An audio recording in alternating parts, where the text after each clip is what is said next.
Yes, hi. Good afternoon to you.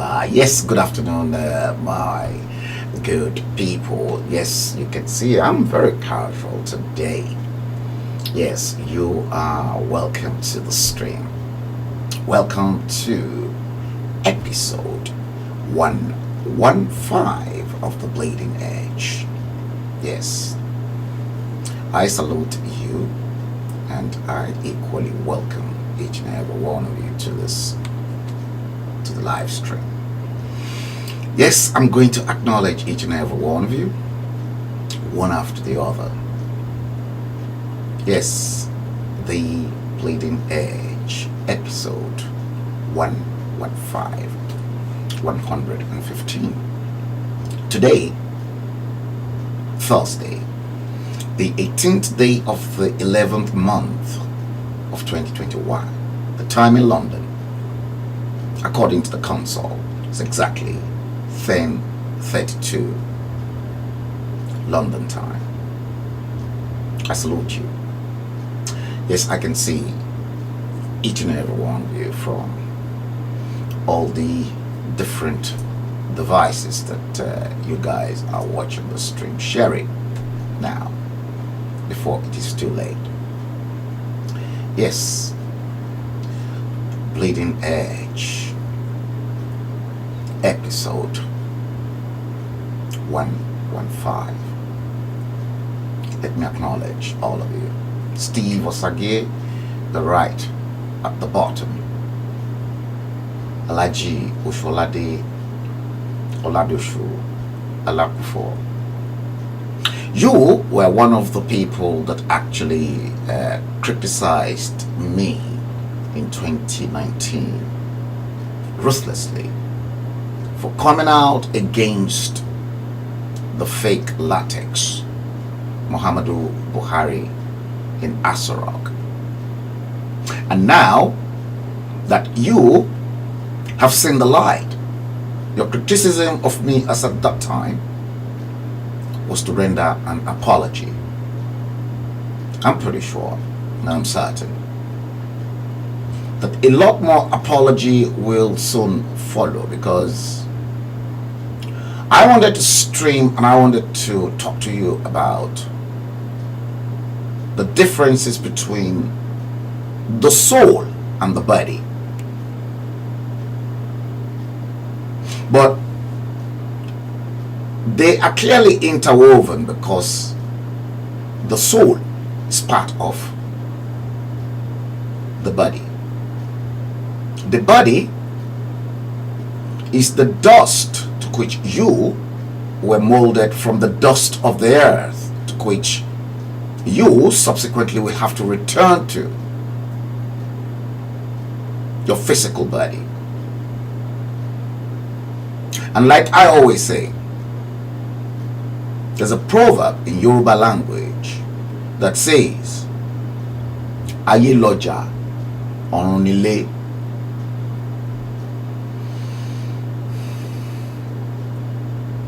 We all came to this plane of existence to trade in a marketplace with ourselves. And at the end of that journey, trading with ourselves, in that marketplace called planet Earth, we surely will return back to where we come from. Whether you came from hell or you came from heaven, you surely will return back to that place. And that part of you that goes back to its maker is the immortal part of you, and that is your soul, our soul. Depending on whether we've satisfied our sojourn, our journey, this plane of existence, some are incapable of completing that journey. They can only fulfill part of why they were here. And if their mission was not perfectly conceived or fulfilled, that is when that soul, that is immortal part of you, then go through the reincarnation cycle. And then that soul will then look for another vessel, another physical body that it will manifest, and then come back. So in this journey, this marketplace called planet Earth, that science made us to believe, we've all got our individual vision and assignment that we have been assigned by, whether you want to call that unseen eyes, that no eyes had seen nor any tongue spoke it. Nobody. Whether you call him Allah, whether you call him God, whether you call him Olodumare,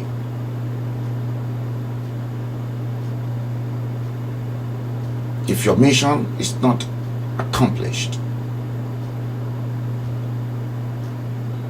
when you leave this planet Earth, your soul will return back to him.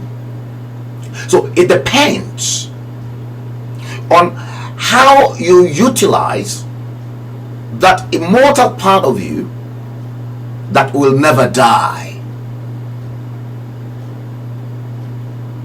to answer the consequences of your action, whether it is good, this plane of existence, or it is bad. I often say to people, the only person I fear so rudimentally in my entire life is my maker.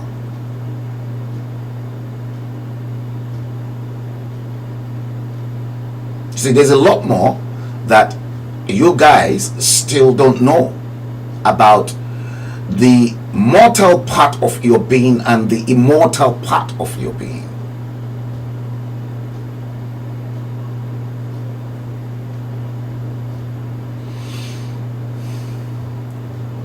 Yes, Alaji, Aremu Osholade Alakufo.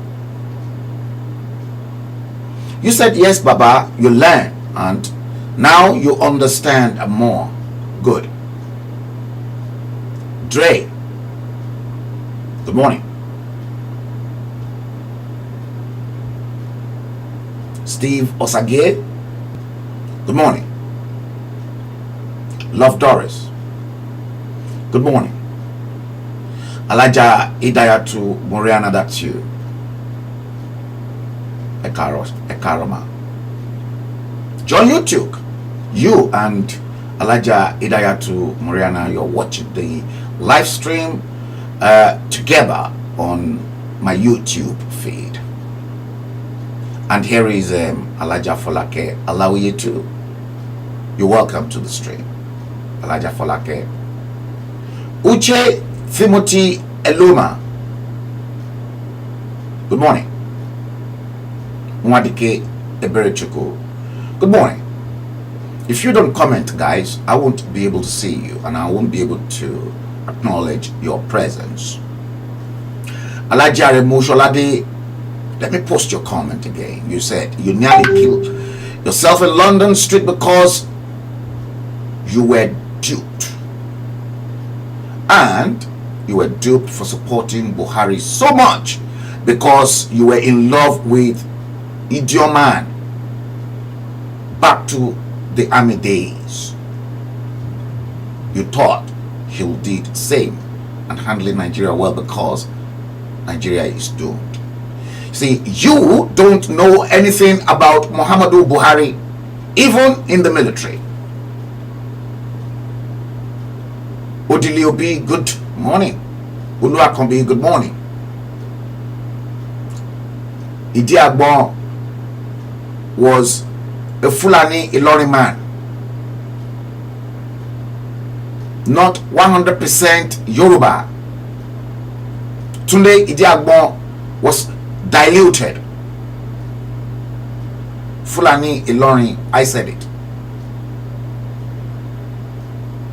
There's a lot more around that. It's not a topic for today. Somebody sent me a clip.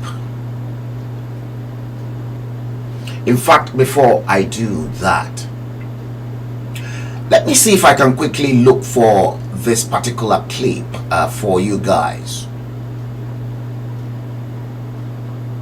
That clip. Let me bring in my stream picture again. Don't be offended. I need to look for that particular clip.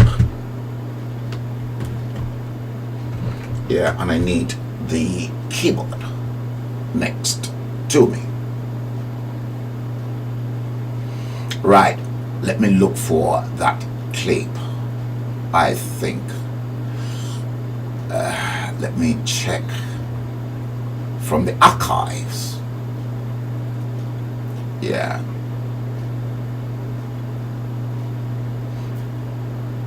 let's check from the archives.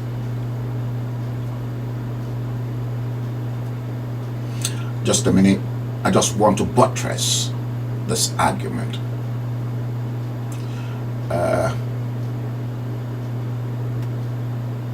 Can it be here? No.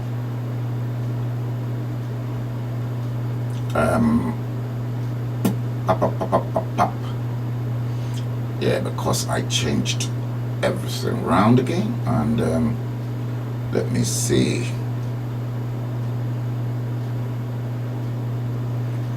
Yeah, old. Let me see, old. Let's see that. No, it's not here. I think it is in that particular archives. Where is it? Let's go into here. It can't be in the pen. Let me check this. Okay, that folder is empty.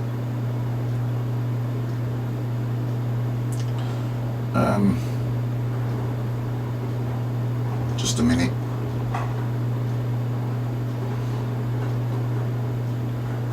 Sometimes when you want this kind of clips, that's when the vamoose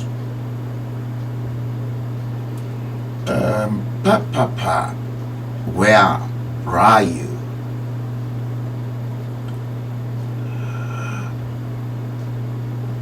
Okay, sorry about this, guys. Yes, I know it is inside archives. Let me see. Yes, I know straight away. This clip is coming your way. Let me bring in that. I got it. And I want you to please watch this particular clip. I think this is the second time I'm having to show this clip on my show, because many of you've never seen a street camera. I repeat, this is the first time perhaps for some of you to see a street camera capturing the human soul, that part of you that is inside you, that is immortal, that does not die. Human street camera picked that up in a bad car accident in Australia some time ago. Watch this. Now, watch that car on the other side of the road who wants to turn right. Watch that car. Watch the car. There is a motorcycle. That motorcycle, watch it. There's another one coming from the right. Now, watch this. Watch that. Boss. Now, quickly, watch what's going to happen. Look, I've paused it. Look at that shadow.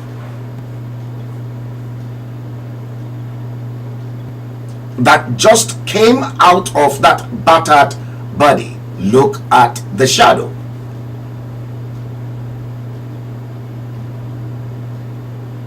Look at the shadow. That is the human soul departing that body that has been contaminated through the accident.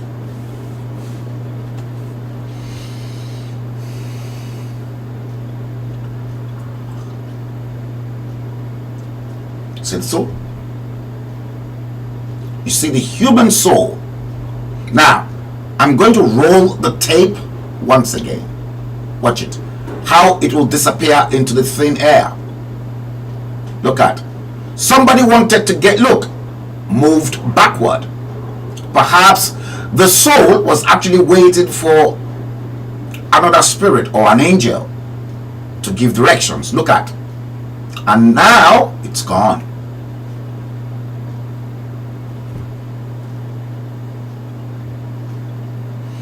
Second time I'm having to show that. Why have I gone this route? See, there are some people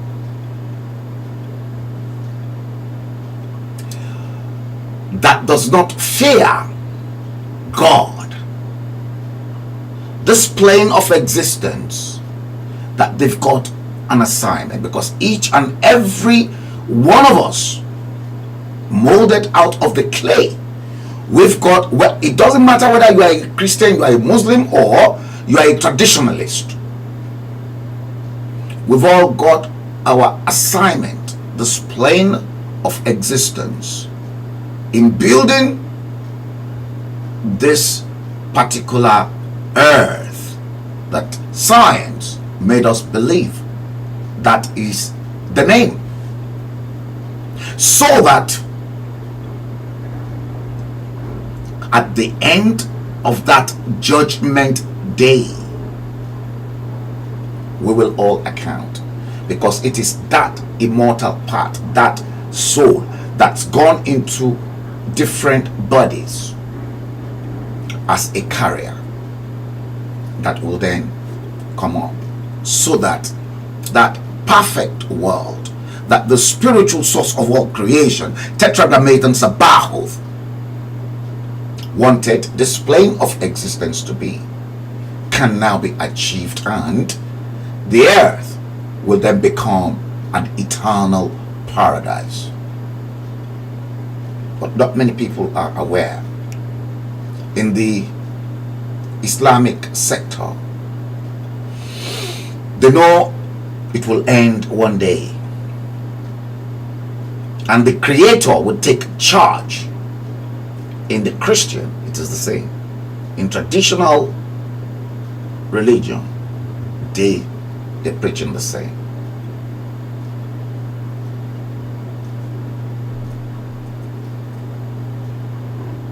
Now, why am I saying this? I want to play you the snip that someone sent to me a couple of days ago. And that person that sent that clip to me is actually based in Sweden. One of my, I've never met many of you guys, but because many of my avid followers in all my feeds knows certainly for sure that before I open my mouth to talk, there are pros. I want you to please listen to this. I'm going to play you the voice. Listen to this. So I think I feel it. So Jerry Yoruba ti ń dalẹ̀, Yoruba ti ń ṣera wọn for a very very long time. Kó tó di pé bàbá ìkọrin yìí ni àwọn Yoruba ti ń ṣera wọn. And ó wà so saddening tí a bá rí a lot of them tí wọ́n wà ní abroad, tí wọ́n dẹ̀ rí bí nǹkan ṣe ń lọ, wọ́n dẹ̀ continue on that line, in that line of pé ká máa dára wa. Mo wo show tí Mr. Frambello ṣe, torí mo máa ń sometimes mo máa ń wo educational show wọn, though sometimes ó máa ń rí one kind but some ẹ máa rí something yọ, but èyí tó ń ṣe last time mi rí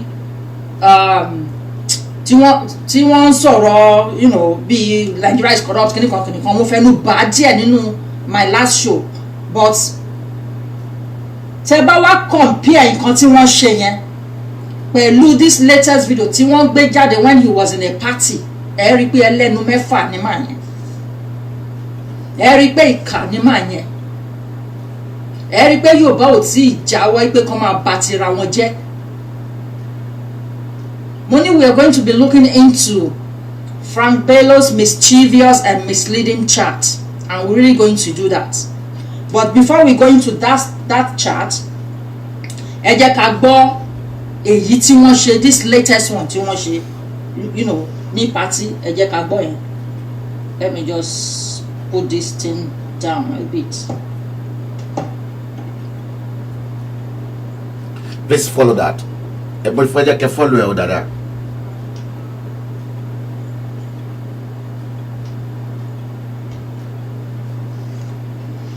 So, a minute.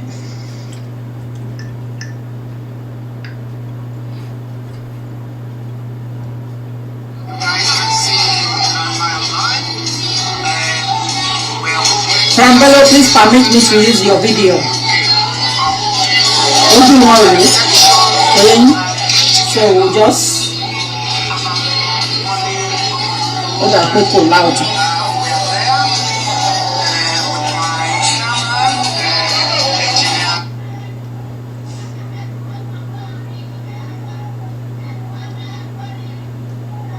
Mo ń bọ̀ o.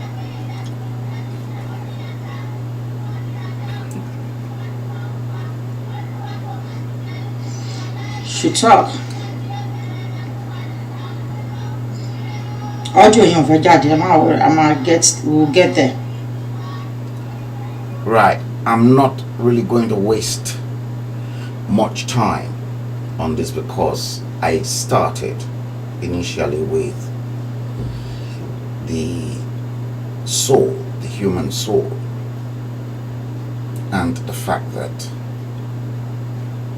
this body molded from clay is just a carrier and a vessel of that immortal part you witnessed in that accident. And I want you to please be the judge. If I have ever because all this stage you become one day there's this woman as well in Germany. Many of these people, I don't listen to them. Now, and tí wọ́n ló wà ní Germany yẹn, tí yẹn náà don't to play tape. Tí ìyá yẹn, I don't know how old she is. I don't really know. Wọ́n náà pè ní Mama Cassette. I don't usually go into all this nonsense with people that I don't really want to give any cheap publicity to, or I want to just pay. They don't really know how the Nigerian society function and why we got to this messed up area in our political history and our journey. See, if you take career, I've had very successful career in my field, and I've met who is who. Alaji Aremu Sholade Alakufo, you have just confirmed in 2019 when I warned everyone vehemently and provocatively to stop their vote for Buhari. Many don't know. Irú Mama Cassette tó sọ nonsense tó insult àwọn afẹ́difẹ́ri tó insult Baba Ayọ̀ Adébánjọ. Ṣé tí ìyá yìí tó ń sọ ọ̀rọ̀ yìí mo fẹ́ jẹ́ kó máa gbọ́ o because orí ẹlòmíì ò pé ẹlòmíì ti ya wèrè. Germany tán ní ìyá yìí wà. Ṣé tí àwọn Germans tí wọn ò bá build ìlú wọn dáadáa Yorùbá mú sọ o because ẹ máa gbogbo inú kínú tape yẹn ẹ sọ pé èmi pera mi lọ́mọ Yorùbá òyìnbó ni mo kàn sọ lọ́kùnra Yorùbá mú bá yín sọ yìí kẹ láì tí yín dáadáa. Ìwọ tó ń pè ní ìyá Cassette yẹn tó ló wà ní Germany ṣé tí àwọn Germans tí government Germany tí wọn ò bá provide gbogbo infrastructure ní Germany tó fún ẹ ní opportunity pé kó máa lọ clean train wọn wọ́n ṣe sọ pé òun clean train ní alẹ́ táwọn ò bá build the infrastructure wọn ǹjẹ́ ìwọ máa rí train tó máa clean àbí o máa ríṣẹ́ ìdọ̀tí tó ń ṣe ní Germany? Tí Germans ò bá build ọ̀nà wọn tí òun sọ pé kí ni nǹkan táwa ṣe sí Nàìjíríà, ṣé àwa build ọ̀nà ni, àwa build hospital ni? Ẹ jọ̀ọ́, ǹjẹ́ gbogbo yín mọ̀ nǹkan tó ń pè ní social responsibility? Why tẹ̀ ṣe níjọba? Ẹ kọ́lé, ìjọba ò fún yín ní pipe bomb water, ẹ máa láti gbẹ́ borehole yín. Ẹ kọ́lé, wọn fún yín ní electricity, ẹ máa láti ra generator. I better pass my neighbor. Pollution. Ìwọ wá ń sọ pé tó bá jẹ́ pé transformer ni wọ́n lè rà fún street yẹ, gbogbo yín, you are all shame to humanity. Orí gbogbo yín ò pé. Tí orí yín bá pé, Germany tó wà yẹn àtẹ̀yìn tẹ wà labroad tí orí yín ti wà screwed up. Ẹ lọ wo bọ́n ṣe fa electricity sílùú wọn. Ìlú tí èmi dàgbà sí, àwọn tó lè foundation electricity lára àwọn kan tí mi ni mo dẹ̀ dárúkọ ẹ̀, late engineer Olupain, when it was ECN. Gbogbo tẹ́ bá lọ wo ìyá yìí tó ń pèrè ẹ̀ ní ìyá kásẹ̀tì yẹn, ó gbọ́ Haúsá dáadáa. Mi ìfẹ́ sọ ọ̀rọ̀ òdì, because mo fẹ́ mind ọ̀rọ̀ tí ma sọ, torí pé kí ni ní ayé ìgbà yẹn tí iná bá lọ, NEPA máa announce, ECN wọ́n máa announce pé there is a load shed, they call it load shed. Wọ́n máa announce announcement yẹn láti Ìjọra power station ní Hertz ló ti máa bẹ̀rẹ̀ sí ní road. Please, that person, and don't pay me yet, don't pay me, because I won't be able to pick up any call right now.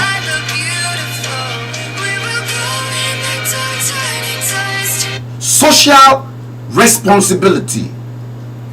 Social responsibility is the duty of the government, any government of the world.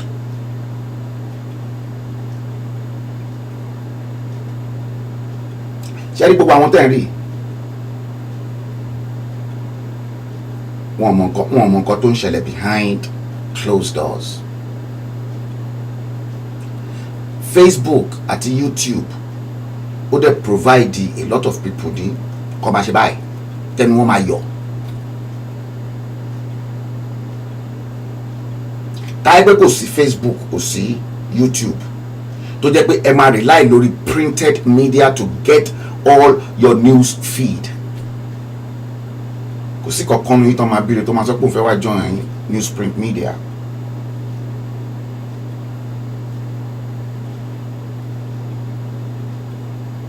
And for your information,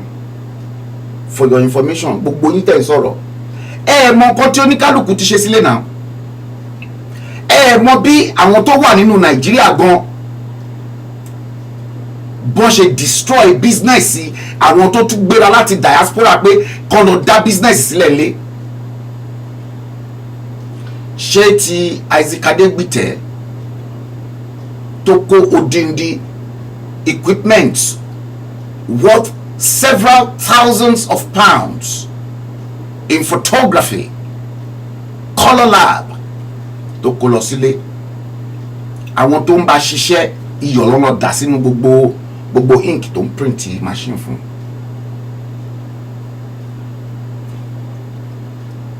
He's struck with a stroke. He came back to England. Did you know how your own government in Washington pariwo, how they messed up my own business, my own magazine business?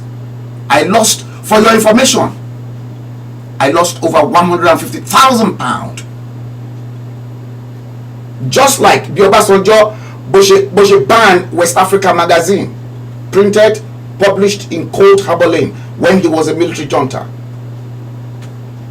The same thing, only Goodluck Jonathan, because I refuse to dance to their tune.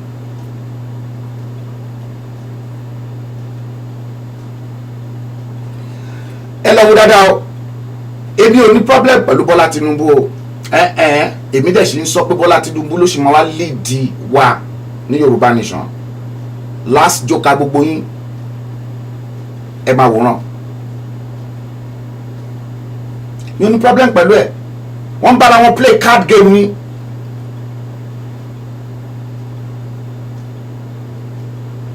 Baba T, thank you. Let me post your comment. You said you lost your business in Songwater when the industry collapsed. Ìyá cassette yẹn wọ́n ló jókòó sí Germany. Ó ń sọ̀sọkúsọ pé kí ni nǹkan táwa ṣe. Kí ni nǹkan ipe grandpa Ọ̀rànmíyàn ó ti ń gbé UK for 30 years. Yes, ó deserve any now. Ti social structure, ti government bá discharge social responsibilities wọn to their citizens. Kò nídìí kémi wá jókòó sí bíbáyìí, kò nídìí kí grandpa Ọ̀rànmíyàn kó wá jókòó sí bíbáyìí, kò nídìí kí wọ́n gangan lọ jókòó sí Germany tó ti ń clean train ìyá cassette. Ẹ fẹ́ gbọ́ ọ̀rọ̀ ni màá fún yín lọ́rọ̀. Ẹ mọ nǹkan tó ń ṣẹlẹ̀, àwa educate yín.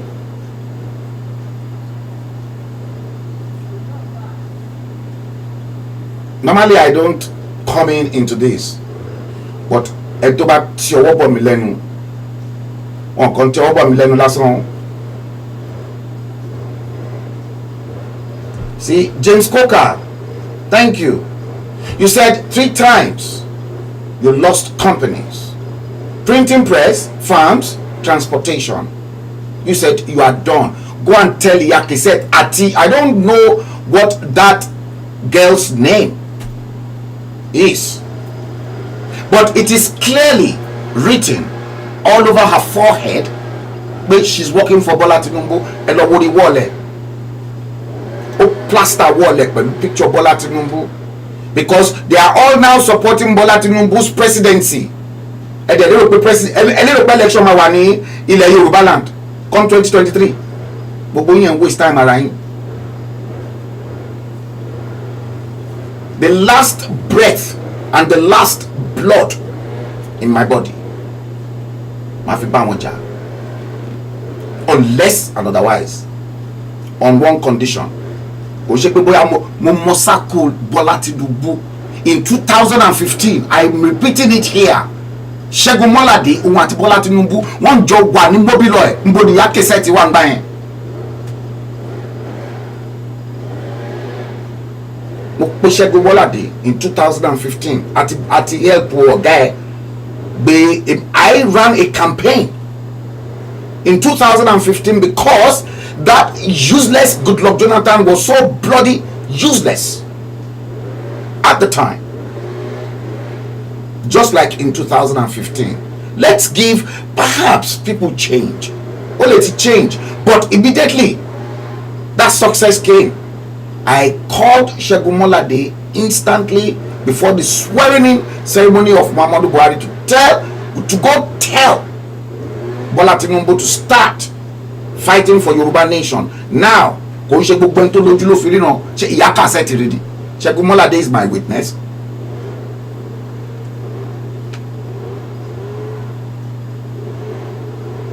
This same man tí mo dárúkọ fún yín sìn tó lọ dá photographic shop sílẹ̀ ní Nàìjíríà, Isaac Adegbite, ó ń ya bó ṣe ń ya picture fẹ́mi ló ń ya picture fún Délé Momodu to innovation àti Dúpẹ́ Aṣámá. Yes, he told me emphatically that àwọn Fulani ma dribble Bola Tinubu. He's playing up. wọ́n máa tó kọ̀yìn Bọ́lá Tinubu àti Ọ̀ṣínbàjò wọ́n máa tó kọ́ síra wọn ẹ wá ń gbé mi sọ pé Yorùbá ìpè nǹkan tí bàbá grandpa wọn míyàn san ìpè nonsense gbogbo yín ẹ̀ mọ calculation orí yín ò pé I said it.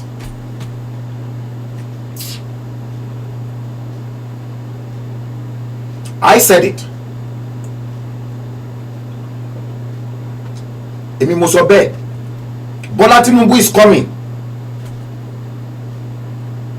Last joker tó máa fún wọn òun nìyẹn wípé kò ṣeé ṣe yes okay let's go our separate ways. Gbogbo yín ẹ̀ mọ̀ nǹkan kan yes ó ti rún owó síbẹ̀ bọ́ọ̀lù dẹ̀ ṣe ń ṣọ́ wọn náà ń ṣọ́ because tó bá make ẹni tí Bọ́lá Tinubu bá make any move nsìn they are ready to send EFCC to him, not with the bullion van in 2019 that was glaring to the whole world.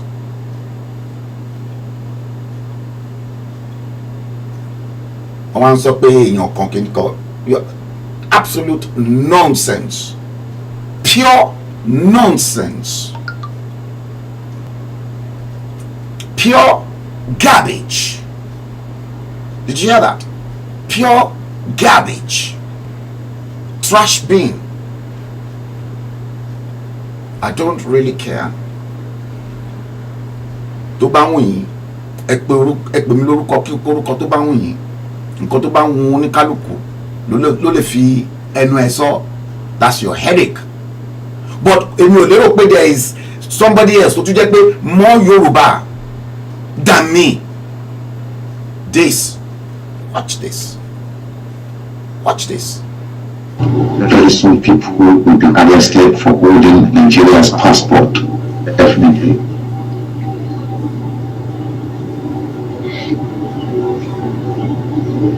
I'm not going to make this prolonged. I will come to Nigeria is if they divide that country and we get our Oduduwa Republic.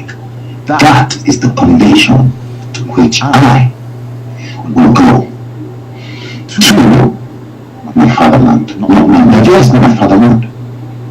So guys, I want you to follow the camera as we take it round. As you can see, the passport is still there. And I'm holding it. And that is the piece. I'm going to do that. You can see it. Ìyá Cassette àti wọ́n tó ló ṣe tape yẹn. Ǹjẹ́ ti rí yẹn? Do you know what that cost me? I nearly got killed in the process. Abba Kyari came for me, Chief of Staff, to your latex fake Muhammadu Buhari in Silicon. Came for me for doing that. Mélòó ni yín ló ṣe? Tó bá ìtì rí mo tún fi hàn ẹ́ nìyẹn. Àti wọ́n tó ń sọ̀rọ̀ tó ṣẹ́nu gbọ̀ngbọ̀ bí òbú adìẹ yẹn.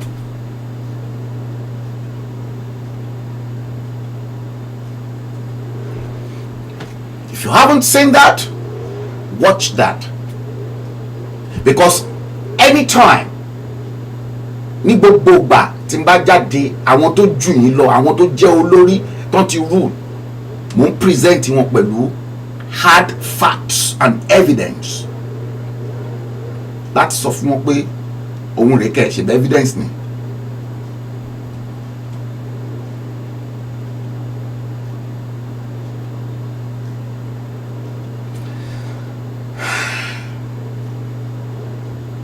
See,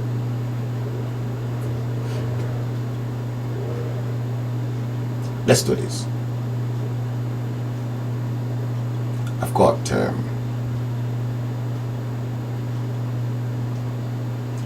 some of these lined up for you.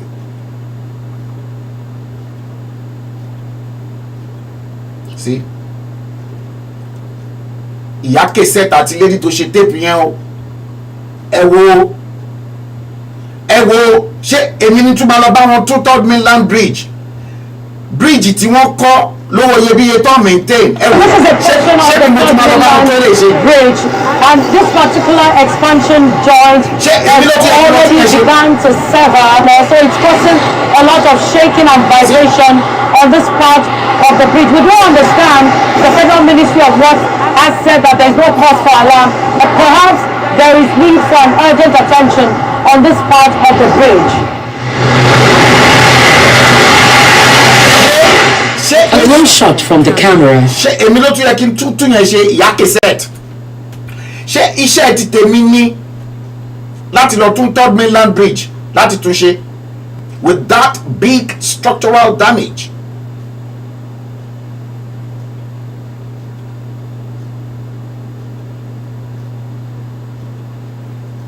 ṣé iṣẹ́ ti tèmi ní evidence kan mo tún play fún yẹn ó pọ̀ gan-an. ìyá Cassette tó sọ pé tó bá jẹ́ transformer òun á rà kí ni nǹkan tá ìwọ ọmọ yẹ àwọn tẹ̀mí ń take care ni ìwọ ọmọ yẹ tí grandpa ọ̀rọ̀ mi yàn tó ń take care ni àwọn là ń fìlì gbogbo ẹ̀ ń bí báyìí náà wọ́n fẹ́ ṣe nǹkan kan àwa náà ni àwọn olórí burúkú má ṣàǹfààní fúlàní yín Buhari yín tẹ̀ ń kígbe tẹ̀ ń polish tẹ̀ ń sọ tẹ̀ lérò pé bóyá èèyàn yìí ni olórí burúkú ẹ̀dá tẹ̀ gbé síbẹ̀ ṣùgbọ́n wọ́n sọ́kàn yín lójú wọ́n sọ fún mi lójú pé àwọn southerners wọn ò ní ìdòwó torí pé kí ni wọ́n láwọn èèyàn nílùú òyìnbó tó ń send owó sí wọn ìyá Cassette tó ṣe tèpù ń gbà yẹn o ìwọ ọmọ tẹnu ẹ̀ ń yọ yẹn o ṣe tèpù ń gbà yẹn o ẹ má ti ọwọ́ bọ̀ mí lẹ́nu ẹ má ti ọwọ́ bọ̀ mí ní ẹnu ó ní ẹ o Third Mainland Bridge ọwọ́ ni ẹ Bọ́lá Tinubu ló kàn àwọn àwa tá à nífẹ̀ẹ́ Yorùbá ó ti fẹ́ kan Yorùbá pé Yorùbá ló dẹ̀ kàn Bọ́lá Tinubu ni òun ló máa ṣe ààrẹ ok ìyá Cassette tún wo eléyìí ṣé mi náà ló tún yẹ kí n tún lọ tún ọ̀nà yìí ṣe òun rèé. Why the palliative has not resolved the unmotorable condition of the road? It has further added to the agony of motorists, including even Okada riders, because once the rain washes off the upper layer of sand, it will expose the sharp end of the stone, thereby, destroying tires of vehicles and increasing the maintenance cost, those who have to drive on the road. So that's why I said that today's protest has clearly passed the message that what we need, is for the government to provide the resources for the road to be completely overhauled and guard so that can be motorable. And this for the government to provide the resources so that road is the social problem of the government of the state.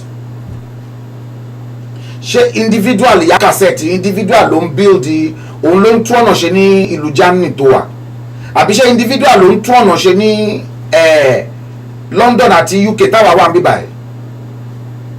ẹ ti ẹ bẹ̀rù Ọlọ́run ẹ ní bẹ̀rù Ọlọ́run rárá o ẹ kàn máa sọ̀rọ̀ gbàù ẹ ní bẹ̀rù Ọlọ́run o ṣé iṣẹ́ ti tèmi nìyẹn òun rèé náà. We get the argument by both the federal and state government that they do not have the resources, to tar this road. Most of the resources that are required, for the tarring of road can be found in Ogun State. You see now. You know the worst part of it. Shema, the worst part. Mashu. The worst part of it. Tí gbogbo àwọn tẹnu wọn yọ yìí nǹkan tí wọn mọ̀ mo fẹ́ go through list kan fún yín kẹrí mo fẹ́ go through àwọn list kan fún yín. In fact kí n tiẹ̀ tó go through àwọn list yẹn ẹ jẹ́ n ṣe báyìí, ẹ jẹ́ n gbé tape yìí náà wá. I need to bring in this one too.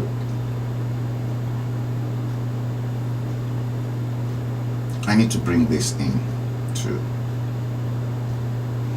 Where is it? Yeah, in fact,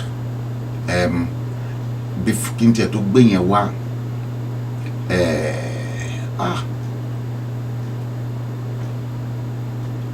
into gbé yẹn wá,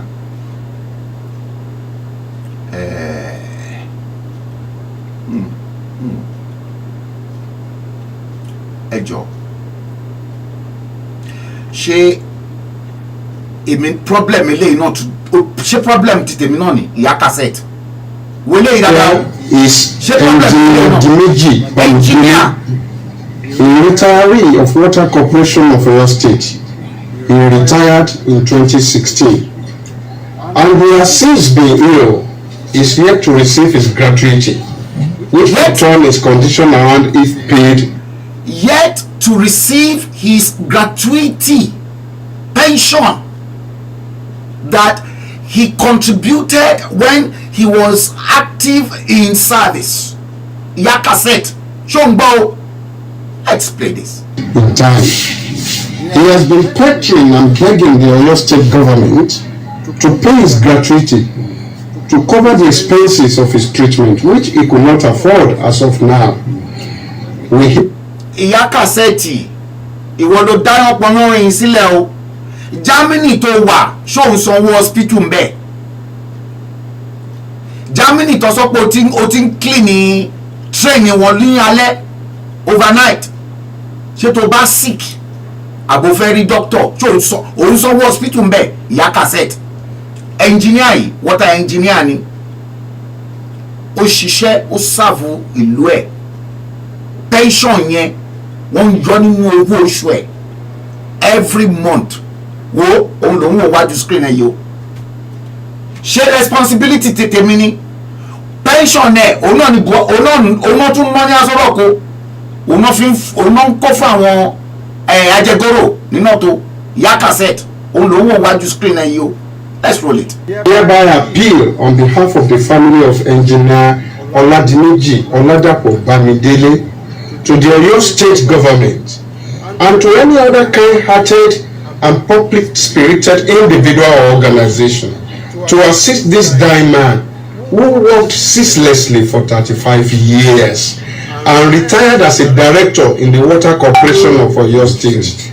You can see for yourself what man's wickedness has done to fellow human beings. Man's wickedness. Man's wickedness. Did you hear that? What man's wickedness has done. Black race. Dudu. Èèyàn burúkú ni. Èèyàn burúkú ni dúdú. Dúdú bẹ́ẹ̀ ṣe dúdú bẹ́ẹ̀ náà nínú yín ṣe dúdú. Òyìnbó tó wò yìí tó ń dẹ̀ sọ pé àwọn fẹ́ wá ìpín kó lórílẹ̀‐èdè ayé. Ṣé wàá tún fẹ́ blame wọn ni? Man's wickedness.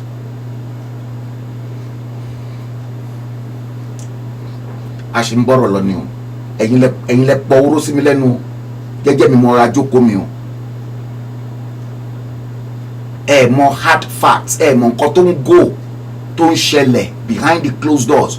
Gbogbo yín tẹ̀ ń pera yín ní agitators. Tẹnu yín kan yọ bí ilá tó ń yọ. Tẹ́ ẹ mọ nǹkan tẹ́ máa sọ, ẹ mọ nǹkan tó ń ṣẹlẹ̀ lẹ́yìn náà. Ìyá cassette, mo ní oríṣiríṣi evidence fún ẹ o. Ìwọ ló dá ọ̀rọ̀ yìí lẹ̀. Jẹ́jẹ́ mi ni mo jókòó. Tẹ́ bá mọ̀ pé ẹ wà comfortable pẹ̀lú stream mi ò bẹ̀ yín kẹ́ wò. ibi platform tí mi bá wà comfortable mi ń lọ síbẹ̀ mi ìbẹ̀yìn kẹ́ wò ó. It is only for the enlightened ones. Kò ń ṣẹ̀yìn tẹ́ wà nínú òkùnkùn àwọn tó ń rí mọ́lẹ̀. ẹni mi ò sọ Yorùbá mo fi ń bá yín sọ̀rọ̀ báyìí o màá tún fún yín ní another evidence. Ẹ kàn máa lanu yín gbàù ẹ máa lanu gbàù ẹ máa bú àwọn Afẹ́nifẹ́re òun rèé Délé Fámúró ti lélẹ́yìí ẹjá tó gbọ́ títí ẹ̀ nǹkan tí Délé Fámúró ti sọ. Go on. There is nothing I have said about Buhari that he has failed to do. Buhari is the most predictable president Nigeria has, and he's very simple in his idiocy. He does not, but he's a very simple-minded man. I want Fulanis in all the offices. He doesn't think consequences, how people will think about it, how they will react, what your emotional outbursts might be. Because he understands the system. He knows that the Southeasterners who will make noise publicly, they are coming frustrating later in the day. The Yorubas who will make noise publicly, they are going to phone in later in the day and they will come frustrating. So he knows the system. He is a man who understands the use of power. He has a natural affinity for impunity. And he has surrounded himself with enablers, not people who will tell him what to do, the right thing to do. There are people who say, yes, sir. Who is going to tell him what to do in that cabinet? Look at, is it Malami who is barely literate when it comes to law?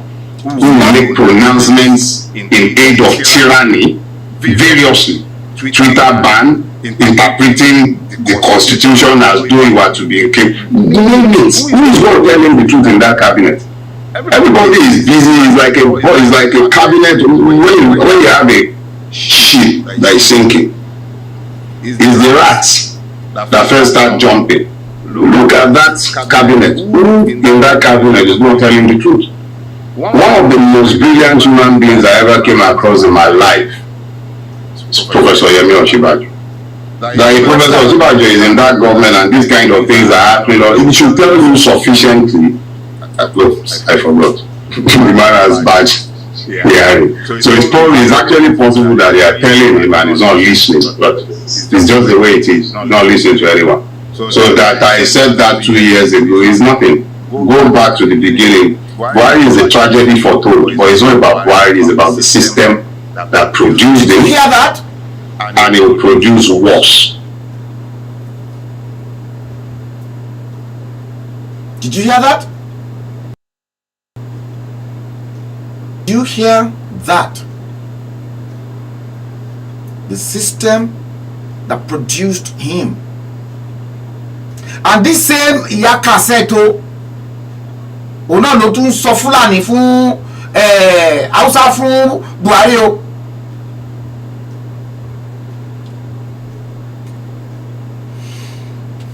But it's now coming down to Yoruba. If I want another tape, I think that one should be somewhere here. Let me check this. No, it's not there. What about this one? No, it's not there either. Let me check this. No, it's not there too. Okay, it could be here. Okay, I've got couple to buttress my argument here. Iyake said, Jotori Olorun, Tuwele. Àwọn ọmọ títí ẹ wà Nàìjíríà àbí bóyá bẹ́ẹ̀ làwọn ọmọ ẹ wà. So Germany tó wà yẹn o, Iyake said títí German government to provide there ní social opportunity here for you to make money and to work there. Wo education tí wọ́n provide fáwọn ọmọ tí ẹ fún ìlú tẹ̀ sọ pé kí làwa ń ṣe school mélòó làwa dá sílẹ̀ hospital mélòó làwa kọ́ wo. Obviously those who are slightly more privileged, like yourself, you've got children studying abroad. There are parents in Nigeria with kids in universities and schools abroad who are now facing the possibility of having to pull their kids out. They actually can no longer afford to make the payments for school fees. Yeah.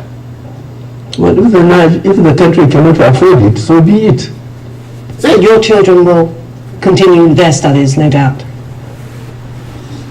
Those who can afford it can still afford it.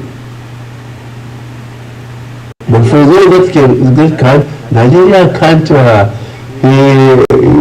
allocate foreign exchange for all those that decided to train their children outside the country. See that? We just can't afford it. So it's tough luck. Well, that's the true situation we are in. See, but only Muhammadu Buhari, gbogbo àwọn ọmọ ẹ̀ pátápátá, ìyá cassette, gbogbo àwọn ọmọ ẹ̀, England ló send gbogbo wọn wá o. Kò dẹ̀ ní owó, kò dẹ̀ ní owó. Kò ní owó, kò ní owó. Ẹni tí ò ní 15 million naira láti fi ra nomination form tó ní wọ́n gbówó síta fún ó ní ẹ́ o. Ẹ jẹ́ àtún play ẹ̀ fún ilé nǹkan sí ìyá cassette. Obviously those who are slightly more privileged, like yourself, you've got children studying abroad. Yes. There are parents in Nigeria with kids in universities and schools abroad who are now facing the possibility of having to pull their kids out. They actually can no longer afford to make the payments for school fees. Well, if the country cannot afford it, so be it. See? But your children will. If the country cannot afford it, if the country cannot afford it, so be it. Iyake said, Shombo. See? Those who can afford it can still afford it. But for those that can't, Nigeria can't allocate foreign exchange for all those that decided to train their children outside the country. We just can't afford it. So it's tough luck. Well, that's the true situation we are in. See? Yake said in Jori yẹn, ǹjẹ́ gbogbo yín rí yẹn? Mo ń bọ̀, ó pọ̀ gan tí máa fún ẹ o, ẹ̀yin lẹ dá ọ̀rọ̀ lẹ̀ o. Ó pọ̀ gan tí máa fún yín, ó pọ̀. Okay. Ẹ wo nǹkan tó sọ ìlú yìí dà, nǹkan tó sọ Nàìjíríà dà, nǹkan tí wọ́n sọ Nàìjíríà dà oore o. Watch this. Ẹ̀dẹ̀ làwọn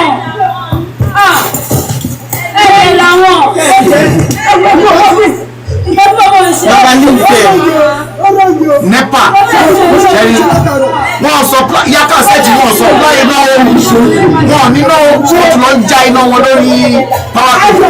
ẹ̀dà wọn náà ṣé mi mo fẹ́ kó sẹ́yìn wọn. Yàtọ̀ sẹ́ẹ̀tì yàtọ̀ supply wọn ní transformer yẹn o wọ́n ń dúró díẹ̀ o tètè lọ supply wọn transformer.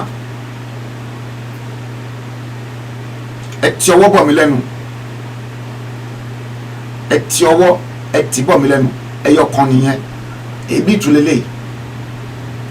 Another scene in another part of Nigeria.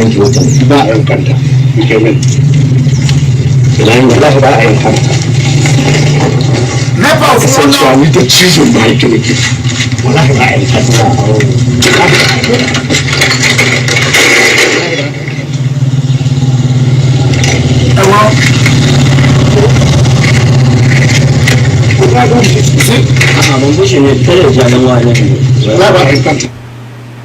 Mama cassette wọ́n dó díẹ̀ o ìyá cassette ìwà àti ọmọ ẹ tẹ̀jọ́ ṣe ṣó wọ́n dó dè yín o ó nìyẹn o ẹ jókòó sílùú òyìnbó ìlú ọba ẹ̀yin ní kí làwọn kan ṣe ó nìyẹn àwọn pọ̀ tí wọ́n play fún yín ẹ ti ọwọ́ bọ̀ mí lẹ́nu ni ó ń rè another one tún lélẹ̀ mama fún ilé ẹyọ kọ̀ọ̀kan ó ń rè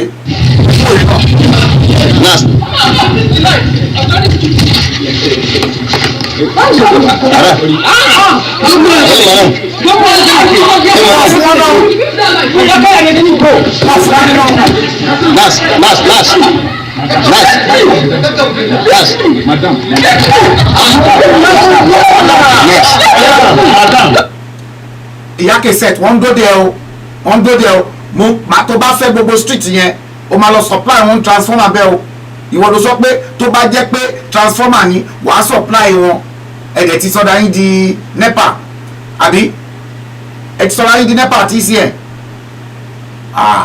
ẹ̀ ti ọwọ́ bọ́ ẹ̀ tí ò yẹ kẹ́ ti bọ́ wo ohun tó rè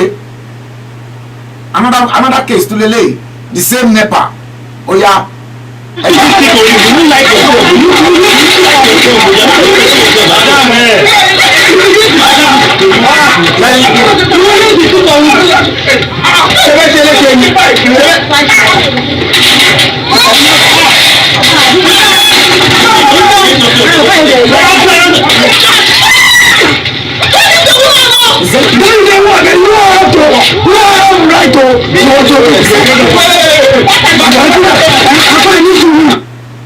ìyá kẹsẹt nàìjíríà nìyẹn o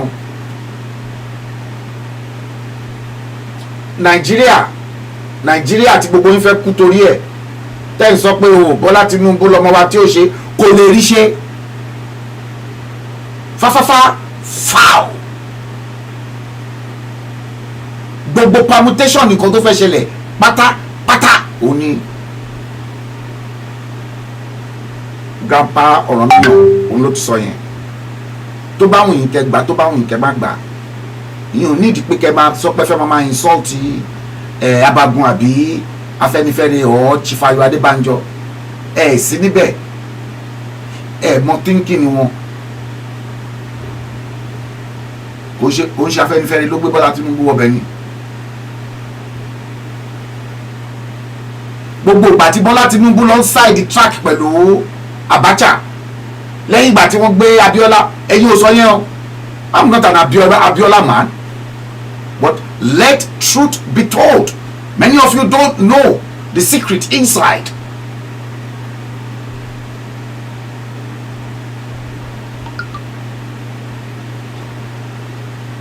Ambalo ẹ jẹ́ n tún fi typical example kan kí n tún fi hàn yín o eléyìí it will shock you guys too mo ti stream picture yẹn rí once mo ti stream ẹ rí once òun rè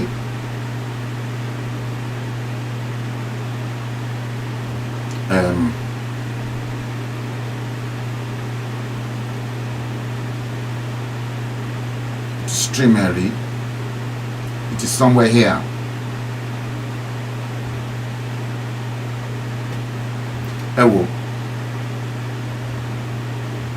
ẹ wòran ìyá kẹsẹt torí Ọlọ́run education tó ń fún àwọn ọmọ ó máa wà ní Germany mi ò mọ̀lú tí eléyìí tẹnu ẹ̀ ń yọ yẹn bíi lámì ìmọ̀lú tó wà o bóyá Nàìjíríà ló wà bóyá báyìí ló wà o but ẹ wò eléyìí ẹ wò. When they want to use our money, contribute money to go and buy church. Wow.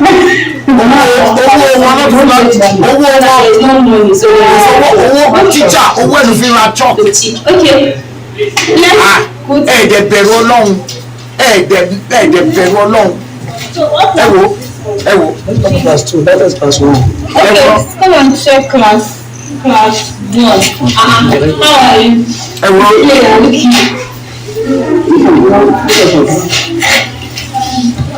So this is class 1. Okay. I don't know what to say.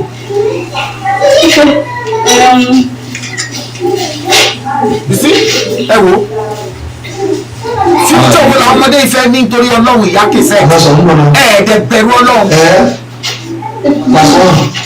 ẹ̀ẹ́dẹ̀ bẹ̀rù Ọlọ́run education is the least of anything ti any leader to ma provide fáwọn the future generation àwọn tó máa lead ìlú yẹn lọ́jọ́ wájú rẹ̀ ẹ wo bẹ́ẹ̀ ṣe ń treat wọn.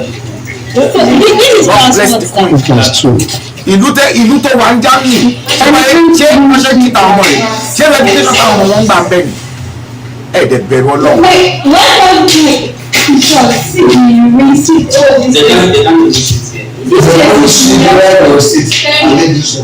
It's so messed up.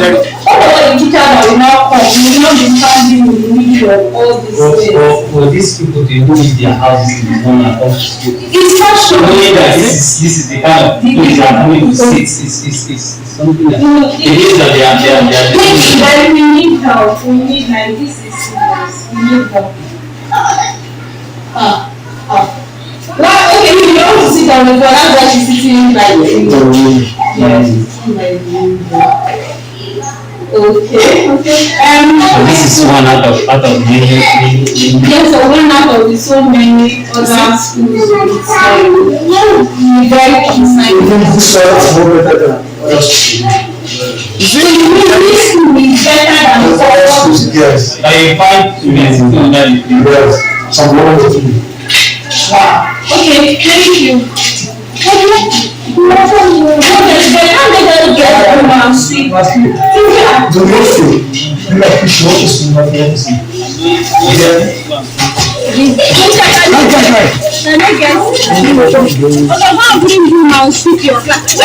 Everybody cannot go and find.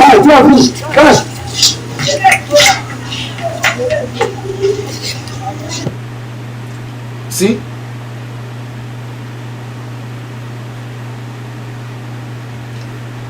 Ìyá Kẹsẹt, èwo lórí sọ sí yẹn o?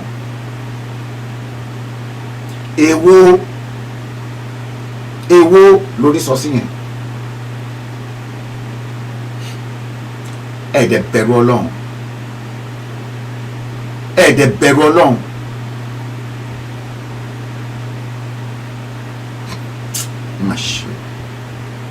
Ó mà ṣe o. Ẹ ti ọwọ́ bọ̀ mí lẹ́nu ni. Jẹ́jẹ́ mi mo jókòó tẹ wá ti ọwọ́ tẹ ti bọ́ mi lẹ́nu. Inú ń ṣe lábọ̀. Ẹ wo eléyìí.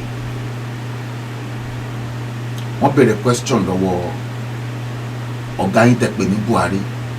Ẹ wo body language ẹ̀ torí Ọlọ́run. Ẹ wo. The first one will come from Gloria, who is the author of Charles Television. Good evening, President Macron. What plans do you have to curb terrorism in Africa and more specifically curb herdsmen and farmers' crisis in Nigeria? Am I wrong? Look at him. Look at him. Look at him. Where is yourself? Look at him. Do you want me to play that again? Let's play that again. Ìyá Kẹsẹt, ìwọ ló dáyàn pọ́nrán sílẹ̀ o. Mi mọ tí the other lady yẹn jẹ́ o. Tó lóun tọrọ gáfárà láti lo video mi, you can use my video. So long as it is used for educational purpose. You can use it because I use other videos as well for educational purpose. Watch this. The first one will come from Gloria, who is the author of Charles Television. Good evening, President Macron. What plans do you have to curb terrorism in Africa and more specifically curb herdsmen and farmers' crisis in Nigeria? Where is yourself?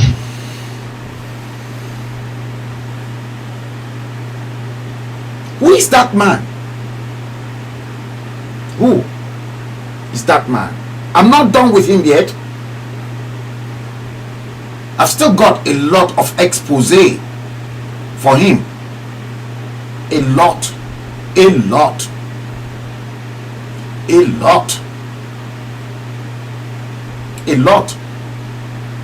See?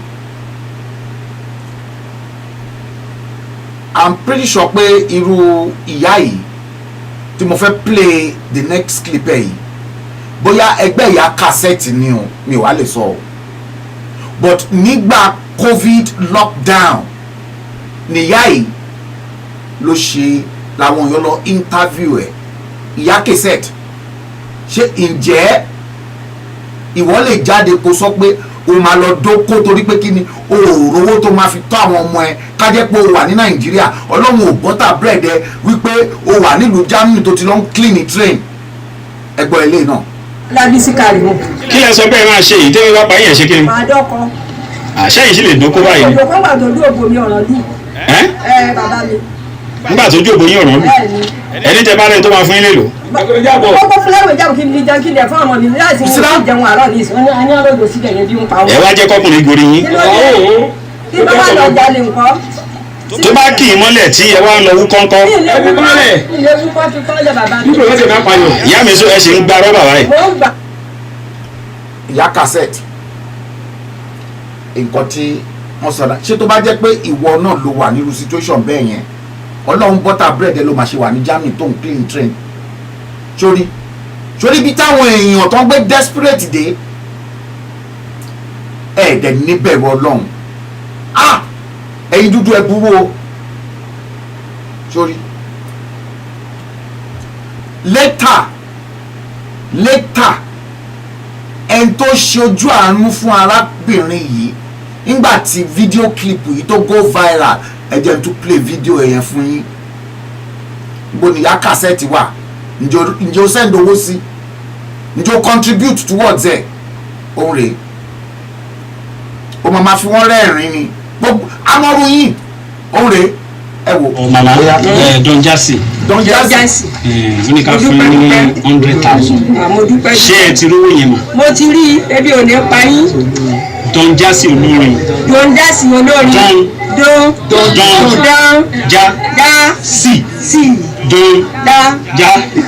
ìsọ̀rọ̀ bá ń ṣe ó ní ká fi 100,000. ẹ ṣé mo dúpẹ́ ebi ò ní pa yín ẹ̀ ní dẹ́wọ̀n máa lọ nínú. ọlọ́run gbogbo yín lẹ́nu tó tún kù báyìí ọlọ́run fi sí lọ́wọ́. ìyá cassette ǹjẹ́ ó dáwó nínú owó yẹn there was an appeal at least lórí platform ti tèmi yìí náà àwọn èèyàn méjì ni mo appeal fún tí mo rí condition tí àwọn ọmọ ènìyàn wà from this live show, and on that live show we were able to raise, I think it was about maybe 5,000 or 6,000 pounds on this live show. Nígbà tí mo rí condition tí àwọn ọmọ arábìnrin tí wọ́n wà ẹ̀ẹ́dẹ̀ níbẹ̀rù Ọlọ́run ẹ̀ẹ́dẹ̀ níbẹ̀rù Ọlọ́run pé kí ni nǹkan táwa ṣe, kí ni nǹkan tí mo ṣe, kí ni nǹkan tí grandpa Ọ̀rànmíyàn tó ṣe. Ẹ bẹ̀rẹ̀ sí ní campaign fún Bọ́lá Tinubu kẹ́ wá pàdé àwa náà bẹ́ẹ̀ ẹ bẹ̀rẹ̀ sí ní campaign fún ẹ wo eléyìí ẹ tiẹ̀ jẹ́ nkọ́kọ́ fún yín ní sample eléyìí mo pe eléyìí ní Dubai experience. Ẹ wo nǹkan tí wọ́n ṣe ní Dubai táwọn Arab ṣe. Ìyá Kẹsẹ̀tì wo dáadáa owó tẹ́ ti rí láti 1960 títí di ya 2020 Dubai ò rírú ẹ o ẹ wo eléyìí.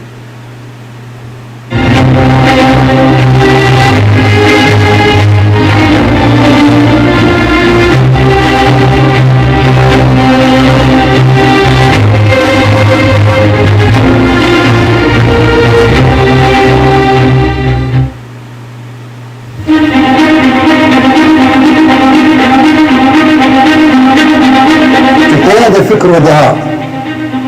القيادة تريد صقل، القيادة تريد تعليم، القيادة تريد ممارسة واحتكاك. أنا أريدكم نحن نتشرف بكم المراكز اللي وصلتوا لها، ولا أريدكم تعتبروا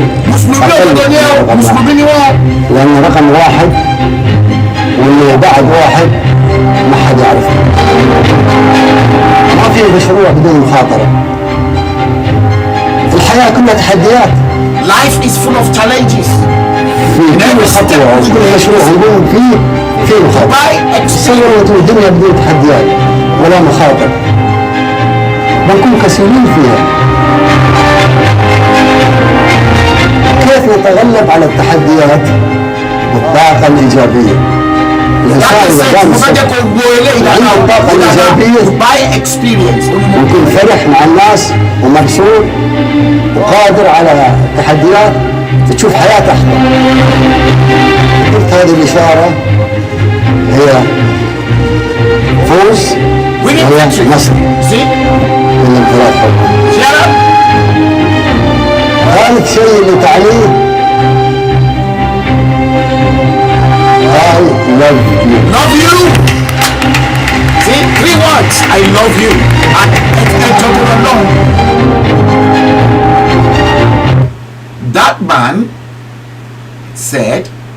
loved his people.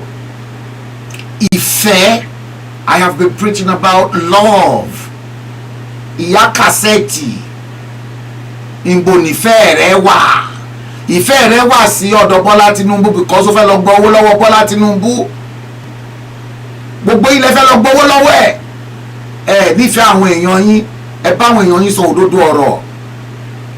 Ìfẹ́, I love you. Let's roll it. الوقت عندي انا مثل الحياه. الوقت انت ما تقدر تخزنه.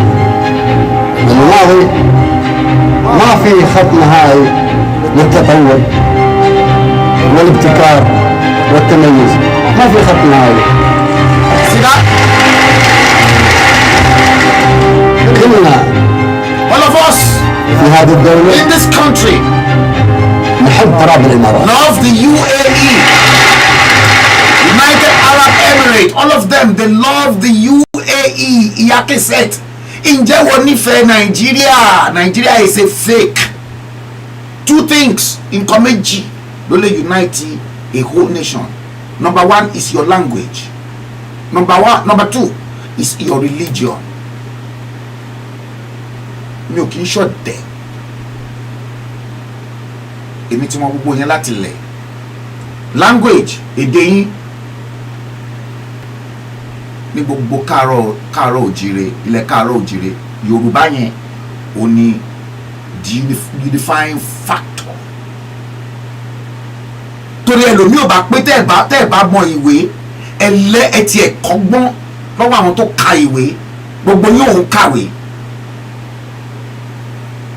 How many of you tẹ́ ń sọ pé kìíní ìwé ọjọ́ wo lẹ́wọ́ bookshop lọ tẹ́ sọ pé o ẹ ràwé o ẹ tiẹ̀ fẹ́ kà for your own pleasure so that you learn, kẹ́kọ̀ọ́ ẹ̀kọ́ nínú nǹkan tí ẹni tó kọ ìwé yẹn tó kọ sílẹ̀.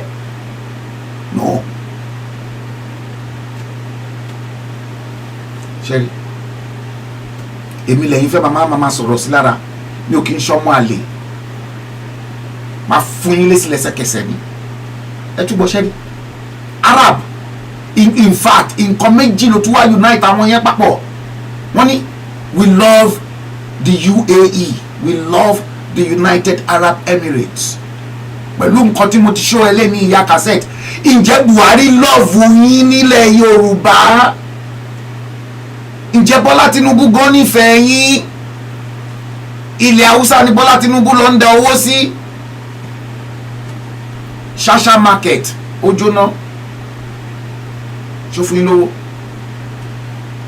Gbogbo bómi ṣe ń wọlé tó ń ya gbogbo mákẹ́tì Èkó, ṣó fún yín lówó. Ṣó nífẹ̀ẹ́ Yorùbá?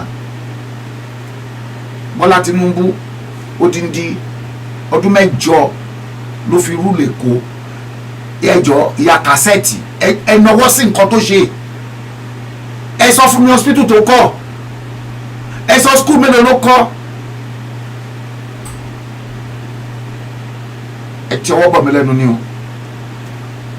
Jákàndé bàbá Awólọ́wọ̀ ní 1979 in all the UPN control states wọ́n promise free education, wọ́n promise employment, wọ́n promise housing and then free healthcare delivery. Wọ́n deliver gbogbo ilé Jákàndé estate àti gbogbo ẹ̀ tẹ́ ẹ̀ rí yẹn, wọ́n kọ́ gbogbo ẹ̀.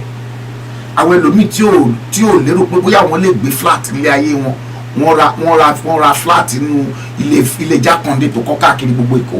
Àbẹ̀sán ni o, Jákàndé estate ni o. Àká ó ṣiṣẹ́ ṣó lórí ẹ̀. Àká ó ṣiṣẹ́ ṣó gbàtúwá tèpù yẹn. Ẹ wo UAE ó nìyẹn. كلنا فريق واحد، حبنا وتعاضدنا مع بعض تقدمت الإمارات. رئيس الدولة المركز الأول إخواني محمد بن زايد، إخواني الكل متعاضد When we are all united, دولة الإمارات الكل ممكن ساعة تطوير الإمارات. كل واحد ممكن يعيش قدامه واللي يشوفونه على التلفزيون. هذا أنتم.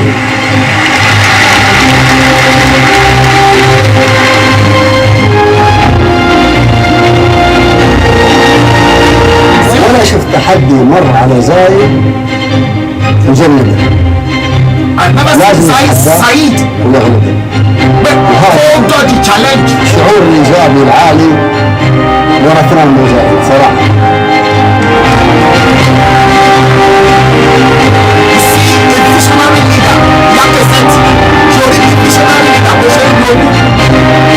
التمكين، التعليم، التوطين.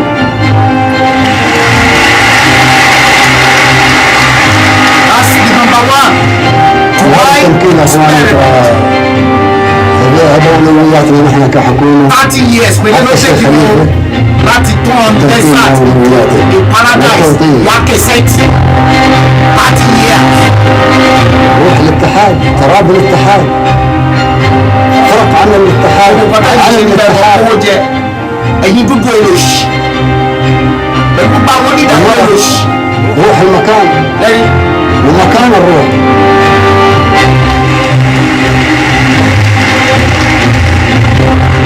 الإمارات هو روح الاتحاد.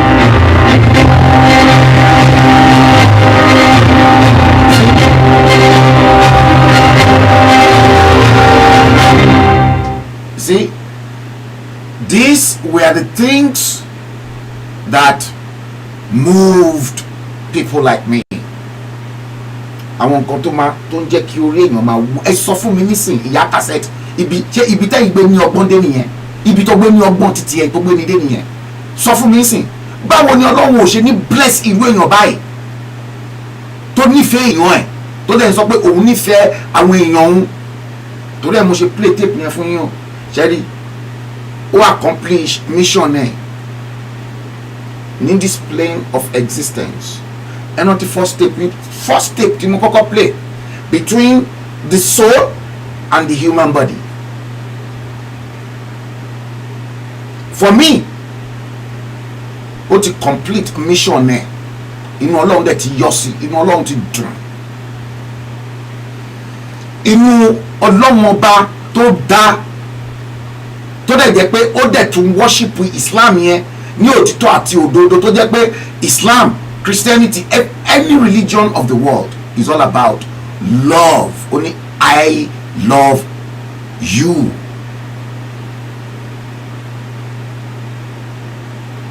That was the first one. Yinka Adeniji Ashimbombe.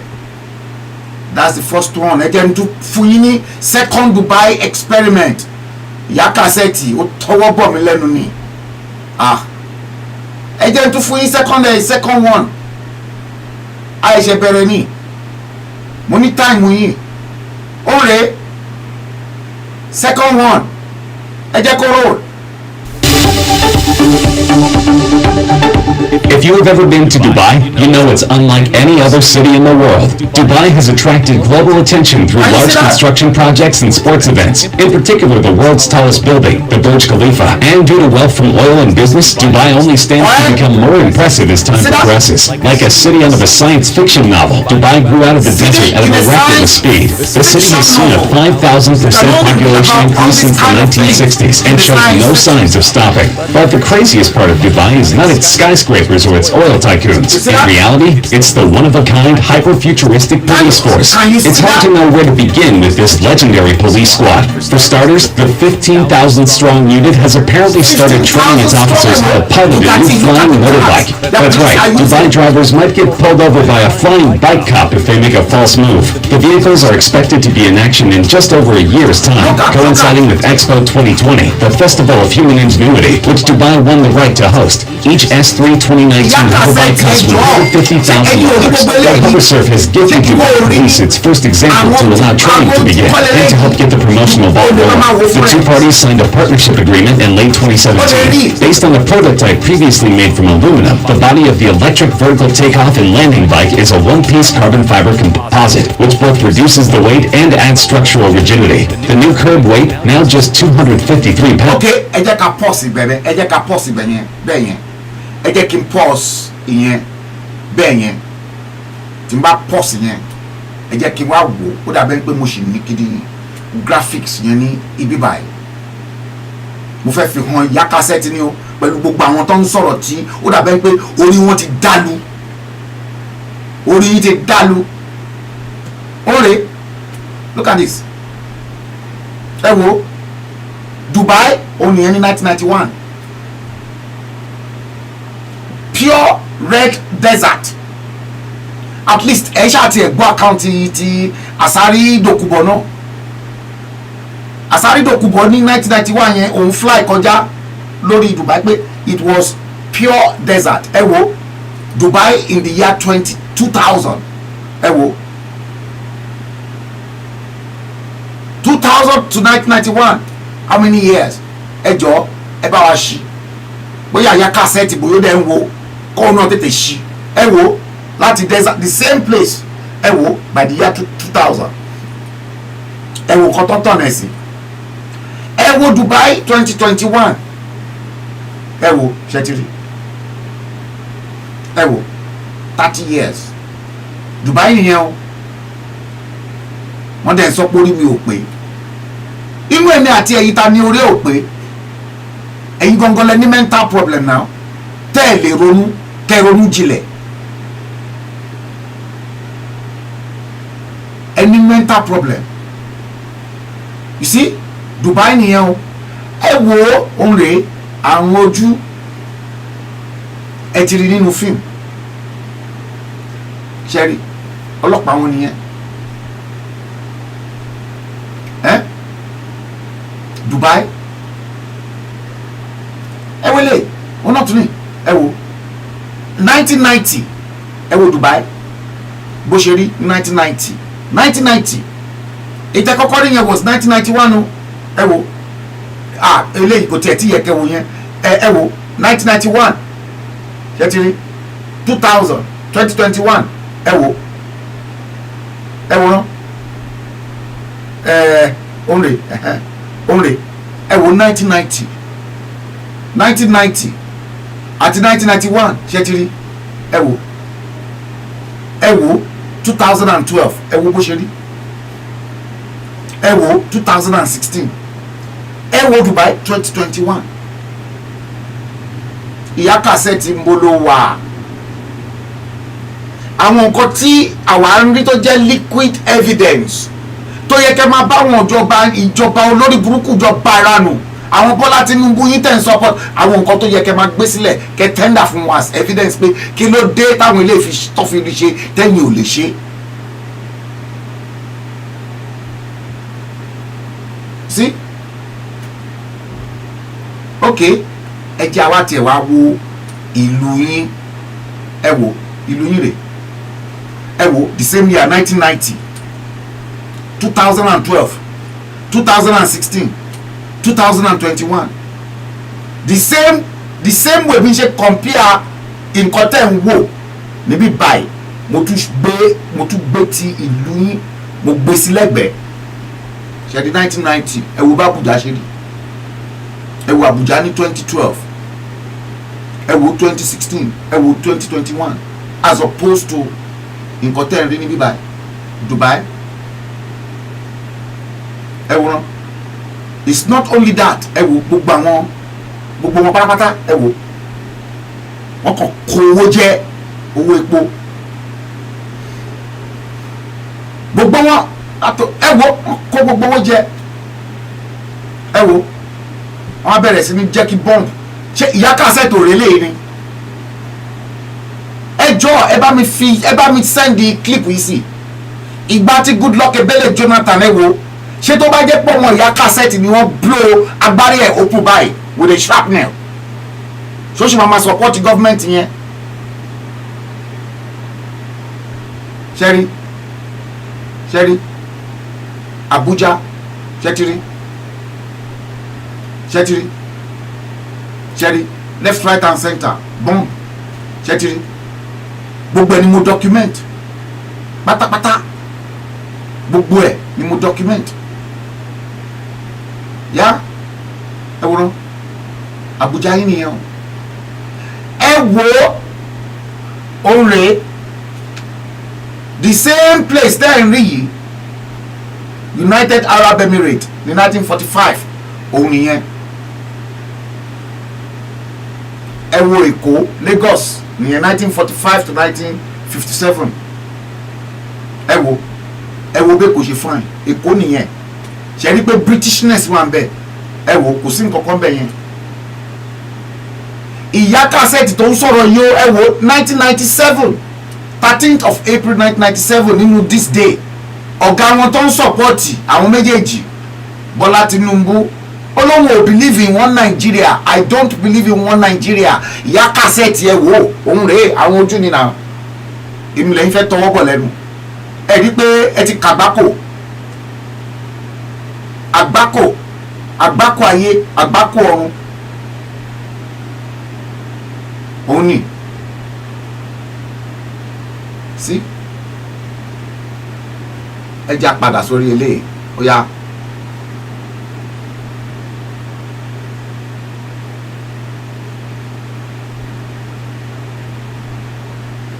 Okay,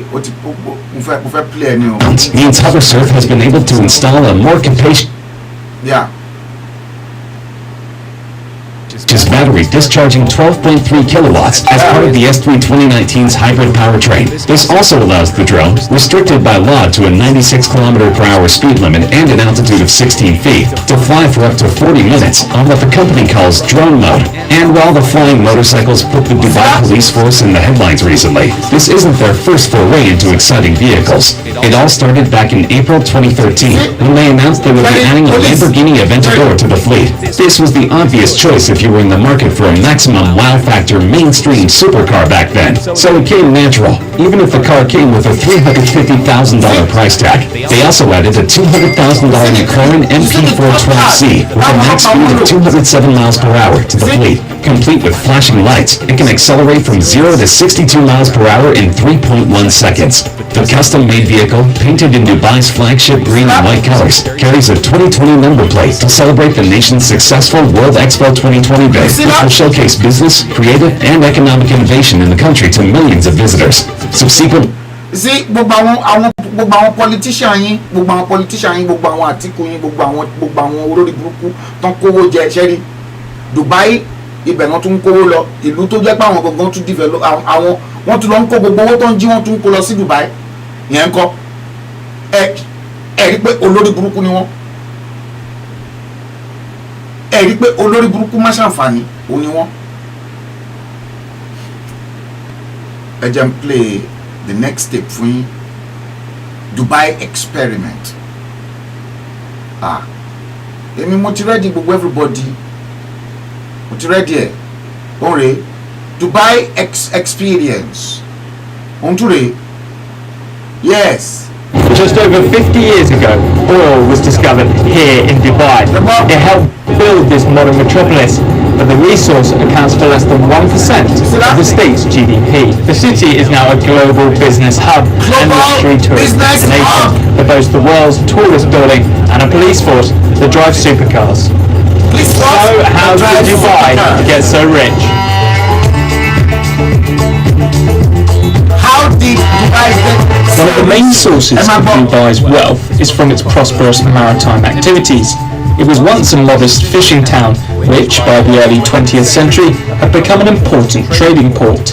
Its location, close to both Iran and the entrance to the Persian Gulf, attracted merchants from all over the region.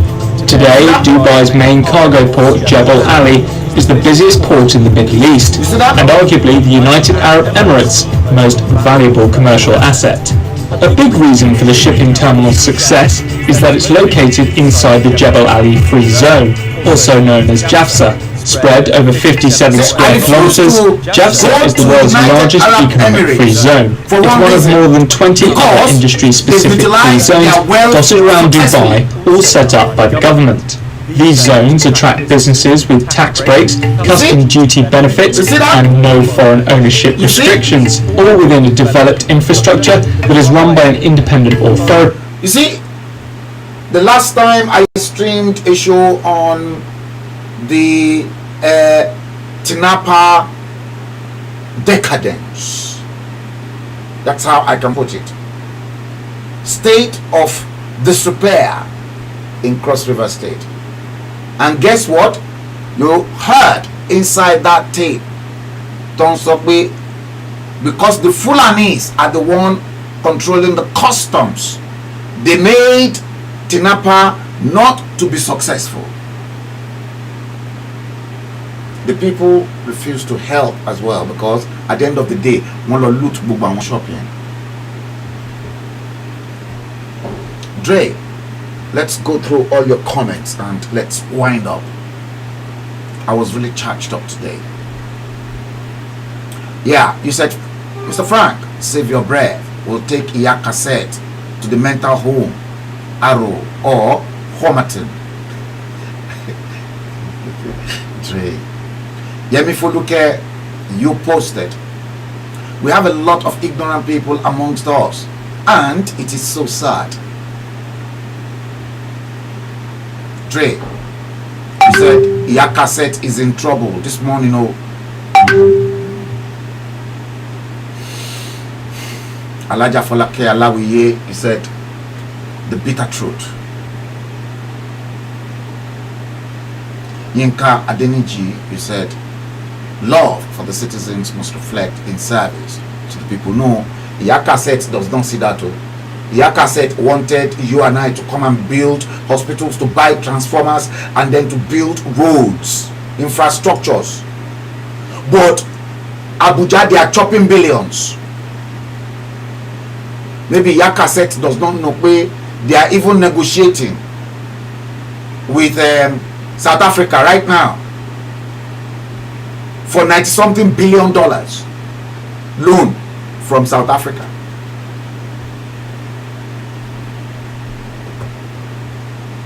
Yes. Omolayede, you said shameless country. Shameless indeed. And here in Kadeniji, you said education even emphasized by the Sheikh, when in Niger there's Boko Haram. No to education, murderous insurgency. Western education is seen according to them, and that's the practice. Their own Islam is even more advanced than your useless ones in northern Nigeria. Omala, you're there. I'm saying that name for the first time. You said shameless country. Shameless indeed. Yeah. Guys, let's bring episode 115 of the Bleeding Edge to a close. Maybe you can join me back later this evening. We'll be going straight into episode 116. I just decided I've had enough of this nonsense, that I need to reply them. And I'll be waiting for their response, because for every action there's a reaction. I'm waiting for them. Thank you all for watching the stream. The time in London is 12 minutes past 12 o'clock. Episode 115 of The Bleeding Edge. Thank you all for watching the stream. Share it. Please share it. Let it go round. And until that time, later on this evening, we'll do it again, and we're going to screw it up. Thank you for watching the stream. It's been my pleasure to come live to you. Thank you. Have a nice day.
Thank you.